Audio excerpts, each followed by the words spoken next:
ഇന്ന് നമ്മൾ ചെയ്യാൻ പോകുന്നത് ഹണികോം സ്റ്റിച്ചാണ്. അതിനുവേണ്ടി ഞാനൊരു ഡ്രോപ്പിൻ്റെ ഒരു ചെറിയൊരു പടം വരച്ചിട്ട് അതിൽ ചെയിൻ സ്റ്റിച്ച് ചെയ്തിട്ടുണ്ട് ഔട്ടർ ലൈനായിട്ട്.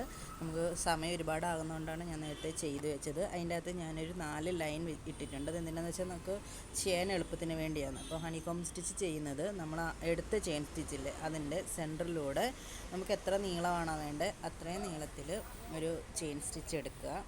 ചെയിൻ സ്റ്റിച്ച് എടുത്തിട്ട് ആ നീളം അനുസരിച്ച് എവിടെയാണോ കുത്തേണ്ടത് അവിടുന്ന് കുത്തി ചെയിൻ സ്റ്റിച്ച് എടുത്ത് മുകളിലേക്ക് നമ്മൾ എടുക്കുന്നതെന്ന് പറഞ്ഞാൽ റിവേഴ്സാണ്. റിവേഴ്സായിട്ട് നമ്മൾ ചെയ്തിട്ടുണ്ടല്ലോ നേരത്തെ. അപ്പോൾ റിവേഴ്സിബിളായിട്ട് മുകളിലോട്ട് കുത്തി എടുക്കുന്നത് വലിച്ച് താഴേക്ക് നമ്മൾ കൊണ്ടുവരികയാണ്. ഇങ്ങനെ കൊണ്ടുവന്നിട്ട് അവിടെ വീണ്ടും നമ്മൾ ചെറിയൊരു ലോക്ക് കൊടുക്കുകയെന്ന് പറഞ്ഞാൽ ചെറിയ ചെയിൻ സ്റ്റിച്ച് എടുക്കുക എന്നാണ്. ചെറിയ ചെയിൻ സ്റ്റിച്ച് അവിടെ നിന്ന് എടുത്തിട്ട് ഇപ്പുറത്ത് കൊണ്ടുവന്ന് നമ്മൾ വീണ്ടും എത്ര ഡിസ്റ്റൻസ് ആണോ അതനുസരിച്ച് ചെയിൻ ചെയ്യുക. അവിടെ നമ്മൾ കെട്ട് കൊടുക്കുന്നുണ്ട്. കാരണം വെച്ചാൽ കണ്ടിന്യൂസ് ആയിട്ടല്ല ചെയ്യുന്നത്. നമ്മൾ ഓരോ ലൈനിലും കൊണ്ടുപോയിട്ട് എൻഡ് നോട്ട് ഇട്ടിട്ടാണ് നമ്മൾ ചെയ്യാൻ പോകുന്നത്. അവിടെ നമ്മളൊരു കെട്ടിടുകയാണ് ഫസ്റ്റ് ലൈൻ. ഇത് നിങ്ങൾക്ക് നിങ്ങളുടെ ഇഷ്ടത്തിന് വലിപ്പം അനുസരിച്ച് വലുതാക്കുകയോ ചെറുതാക്കുകയോ എങ്ങനെ വേണമെങ്കിലും ചെയ്യാൻ പറ്റും.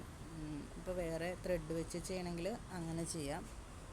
നമ്മൾ എടുക്കുന്നത് ഒന്നുകൂടെ നോക്കണം. ചെയിൻ സ്റ്റിച്ചിൻ്റെ ഉള്ളിലൂടെ നമ്മൾ ഔട്ടർ ലൈൻ ചെയ്തിരിക്കുന്ന ആ ചെയിൻ സ്റ്റിച്ചിൻ്റെ ഉള്ളിലൂടെ നമ്മൾ അടുത്ത ചെയിൻ സ്റ്റിച്ച് വലിച്ചെടുക്കുകയാണ്. എടുത്തിട്ട് എവിടെയാണോ ഏത് ഡിസ്റ്റൻസിലാണോ നമ്മൾ അടുത്ത ചെയ്യേണ്ടത് അവിടെ കൊണ്ടുവന്ന് ആ ചെയിൻ സ്റ്റിച്ച് ചെയ്തിട്ട് അവിടെ നിന്ന് വീണ്ടും നമ്മൾ മുകളിലെടുത്തേക്കുന്നില്ലേ അതിൻ്റെ ഉള്ളിലൂടെയല്ല എടുക്കുന്നത്, മുകളിലെ സ്റ്റിച്ചിൻ്റെ മുകളിലൂടെയാണ് എടുക്കുന്നത്. എടുത്തിട്ട് താഴേക്ക് റിവേഴ്സായിട്ട് നമ്മൾ വലിച്ചു കൊണ്ടുവരികയാണ് ചെയ്യുന്നത്. റിവേഴ്സായിട്ട് കൊണ്ടുവന്ന് അവിടെ ഒരു സ്റ്റിച്ച് ഇട്ടിട്ട് എത്ര ഡിസ്റ്റൻസ് വേണോ അത്ര ചെയിൻ സ്റ്റിച്ച് എടുക്കുക. നമ്മൾ സ്വാഭാവികമായിട്ട് സാധാരണ എടുക്കുന്ന പോലെ തന്നെയുള്ള ചെയിൻ സ്റ്റിച്ചാണ് എടുക്കുന്നത്. ഈ ഡിസ്റ്റൻസിൽ മാത്രം നമ്മുടെ ഇഷ്ടം അനുസരിച്ച് എടുക്കുക. അത് മുകളിൽ കൊണ്ടുവന്നിട്ട് മുകളിലത്തെ ചെയിൻ സ്റ്റിച്ചിൻ്റെ മുകളിലൂടെ വേണം കൊണ്ടുവന്ന് താഴേക്ക് വലിച്ചെടുക്കണം.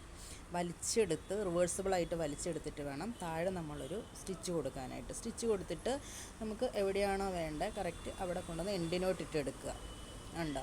കണ്ടിന്യൂസ് അല്ലാത്തതുകൊണ്ടാണ് നമ്മളവിടെ കൊണ്ടുവന്ന് എൻഡിനോട്ട് ഇട്ട് എടുക്കുന്നത്. വീണ്ടും നമ്മൾ അതുപോലെ തന്നെ നമ്മുടെ ഔട്ടർ ലൈനിൽ കൂടെ ചെയിൻ സ്റ്റിച്ച് എടുത്തിട്ട് അതിൽ നിന്ന് എവിടെയാണോ വേണ്ടത് അവിടെ എടുത്തിട്ട് അവിടെ നിന്ന് മുകളിലേക്ക് ചെയിൻ സ്റ്റിച്ച് എടുക്കുക. മുകളിലേക്ക് ചെയിൻ സ്റ്റിച്ച് എടുക്കുമ്പോൾ ശ്രദ്ധിക്കണം, മുകളിലത്തെ ലൈനിൻ്റെ മുകളിലൂടെ വേണം ചെയിൻ സ്റ്റിച്ച് റിവേഴ്സിബിളായിട്ട് വലിച്ചെടുക്കാനായിട്ട്. ഇങ്ങനെ വലിച്ചെടുക്കുക.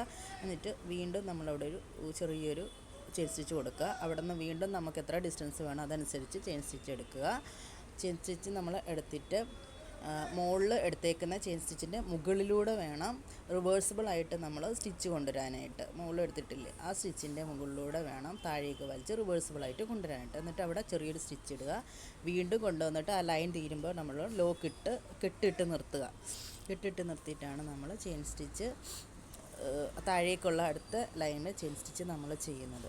ഇങ്ങനെയാണ് നമ്മുടെ ഹണികോം സ്റ്റിച്ച് ചെയ്യുന്നത്. ഇതിൻ്റെ എൻഡ് ചെയ്യുമ്പോഴത്തേക്കും ഇത് ചെയ്തേക്കുന്ന പോലെ നമ്മൾ മുകളിൽ ചെയ്തേക്കുന്ന പോലെ തന്നെ അതിൻ്റെ ഉള്ളിലൂടെയാണ് ചെയ്തേക്കുന്നത് കേട്ടോ. അതിൻ്റെ ഉള്ളിൽ കെട്ടിട്ടിട്ട് റിവേഴ്സിബിളായിട്ട് എടുത്തിട്ടാണ് ചെയ്തേക്കുന്നത്. മുകളിൽ നിന്ന് താഴേക്കാണ് എടുത്തേക്കുന്നത്. റിവേഴ്സിബിളായിട്ട് എടുത്തിട്ട് ചെയ്യുന്നുണ്ട്. അവിടെ നമ്മൾ എൻഡ് നോട്ട് ഇട്ട് കൊടുക്കുന്നുണ്ട് കേട്ടോ. അവിടെ തീരുന്ന ഭാഗമല്ലേ, അതുകൊണ്ട് അവിടെ നമ്മൾ കെട്ടിട്ടിട്ടാണ് ചെയ്യുന്നത്. പിന്നെ നമ്മൾ എടുക്കുന്ന സ്റ്റിച്ച് എന്ന് പറഞ്ഞിട്ട് പുതിയ സ്റ്റിച്ചാണ് എടുക്കുന്നത്. അടിയിൽ നിന്ന് വലിച്ചെടുത്തിട്ട് മുകളിൽ നിന്ന് നോക്കണേ, മുകളിൽ നിന്ന് സ്റ്റിച്ച് എടുക്കുക. മുകളിൽ എടുത്തിട്ട് റിവേഴ്സിബിളായിട്ട് വലിച്ച് താഴേക്ക് കൊണ്ടുവന്നിട്ട് ഇത്രയേ ഉള്ളൂ. കൊണ്ടുവന്ന് നമ്മളവിടെ കെട്ടിടുന്നുണ്ട്. കെട്ടിട്ട് ലോക്കിട്ട് എടുക്കുകയാണ് ചെയ്യുന്നത്. ഇതാണ് നമ്മുടെ ഹണികോം സ്റ്റിച്ച് എന്ന് പറയുന്നത്. നമുക്ക് ഏത് ത്രെഡ് വേണേലും ഉപയോഗിച്ചിട്ട് ചെയ്യാം. നമ്മൾ ചെറിയ ത്രെഡ് വെച്ചിട്ടാണ് ചെയ്തേക്കുന്നത്. മറ്റേ നമ്മുടെ സിൽക്ക് ത്രെഡ് വെച്ചിട്ട് വേണേലും ഇത് ചെയ്യാം. ഇങ്ങനെയാണ് ഹണികോം സ്റ്റിച്ച് ചെയ്യുന്നത്. ചെയ്യാനായിട്ട് വളരെ എളുപ്പമാണ്. ചെയ്ത് നോക്കണം, നല്ല ഭംഗിയാണ്.